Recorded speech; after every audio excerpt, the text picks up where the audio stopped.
नमस्कार दोस्तों, दृष्टिवान मार्गदर्शक तकनीक की अगली कड़ी में मैं फिर से उपस्थित हूं। इस बार मैं आपको बताऊंगा कि एक दृष्टि दिव्यांग व्यक्ति को अगर कुर्सी पे बिठाना है तो हमें किस तकनीक का यूज करना पड़ेगा। कुर्सियों में अलग अलग सिचुएशन होती है। यहाँ पे पहला जो मैं भाग दिखा रहा हूँ, पहली स्थिति जो दिखा रहा हूँ वो ये है कि एक ऑफिशियल सिचुएशन है। उस ऑफिशियल सिचुएशन में एक दृष्टि दिव्यांग व्यक्ति को कुर्सी पे बिठाना है, तो किस तरीके से बिठाया जाएगा आइए देखते हैं हम अगली कड़ी में। हमारे साथ अंकित है, मैं दृष्टि दिव्यांग व्यक्ति हूं और मैं बाहर से आ रहा हूं अंकित के साथ में। अंकित मेरे साथ में है और अंकित क्या करेंगे कि अंदर घुसते ही चेयर पे अपना एक हाथ रखेंगे। जो भी गाइडिंग हैंड है वो इन्होंने चेयर पे रखा।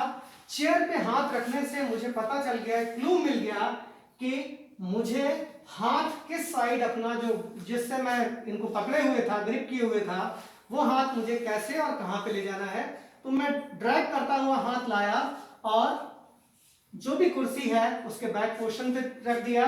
अंकित यहाँ से चले जाएंगे, जो भी दृष्टिवान व्यक्ति हैं वो यहाँ से चले जाएंगे और अब मुझे खुद चेयर पे बैठना है। तो प्रिकॉशंस, सावधानी के लिए सबसे पहले दृष्टि दिव्यांग व्यक्ति अपना हाथ स्लाइड करते हुए जो भी है साइड में लाएगा। जो हैंड होते हैं चेयर के दोनों तरफ उन पे लाएगा और उन पे लाने के बाद में वो चेक करेगा कि कहीं सीट पे कुछ रखा तो नहीं है। जब वो आश्वस्त हो जाएगा कि सीट पे कुछ रखा नहीं है, पीछे कुर्सी बढ़ाएगा और पीछे कुर्सी बढ़ाने के बाद में इस तरीके से बैठ जाएगा। लेकिन अभी एक समस्या है कि उसे ये नहीं पता है कि टेबल से, जो सामने टेबल रखी है, उसके संदर्भ में उसकी जो कुर्सी की स्थिति है वो सही है या नहीं है। इसे देखने के लिए दृष्टि दिव्यांग व्यक्ति अपने दोनों हाथों को मेज पे रख सकता है। मेज पर जैसे ही रखेगा उसे डिस्टेंस का भी पता लग जाएगा और साथ साथ में यह भी पता लग जाएगा कि उसकी कुर्सी सीधी है या तिरछी है। मान लिया मेरी कुर्सी तिरछी है, जैसे ही मैंने टेबल को पकड़ा, दोनों हाथ टेबल पर रखे, मुझे पता चल गया कि मेरी कुर्सी तिरछी है। फिर से किया, हाथ रखा, अब पता चल गया कि मेरी कुर्सी जो टेबल है उसके परिप्रेक्ष्य में सही तरीके से रखी हुई है।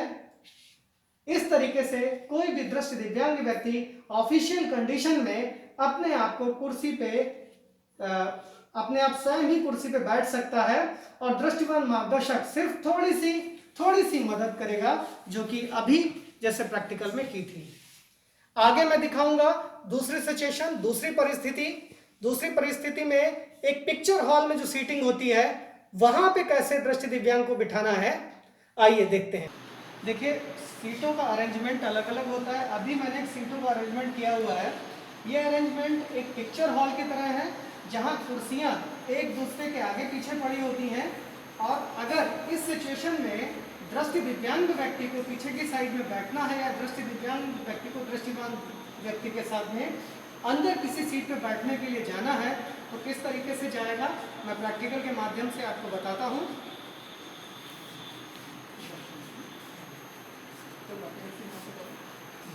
देखिए दृष्टिवान व्यक्ति ने कुर्सी की जो बैक साइड है उसको टच किया और जैसे ही टर्न किया मुझे पता चल गया कि ये टर्न हो गया है। मैं क्या करूँगा, मैं दूसरे हाथ से जो भी दृष्टिवान व्यक्ति है उसको टच कर लूँगा, पकड़ लूँगा और पकड़ने के बाद में मैं क्या करूँगा, जो भी दृष्टिवान व्यक्ति है वो धीरे धीरे एक दूसरे के साथ हम पैरेलल आगे जा रहे हैं और मेरा हाथ जो दृष्टिवान व्यक्ति है उसका हाथ कुर्सी के बैक साइड में नीचे की तरफ टच होगा, कुर्सी के ऊपर साइड में टच नहीं होगा।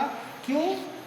हो सकता है कि कोई व्यक्ति इस चेयर पे बैठा हो और गलती से मेरा हाथ उसके सिर या कहीं भी लग सकता है, तो कोई ना कोई समस्या हो सकती है, इसलिए मैं कुर्सी के बैक साइड टच करूँगा।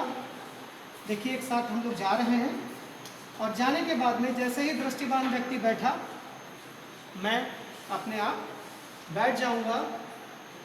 ये हो गई इंटर करने की, अंदर जाके बैठने की तकनीक। अब हमें बाहर निकलना है। पिक्चर खत्म हुई, पिक्चर जैसे ही खत्म हुई दृष्टिवान व्यक्ति जो भी हमारा सहायक है वो साथ में उठा और साथ में रखने के बाद सबसे पहले दृष्टिवान व्यक्ति बाहर जाएगा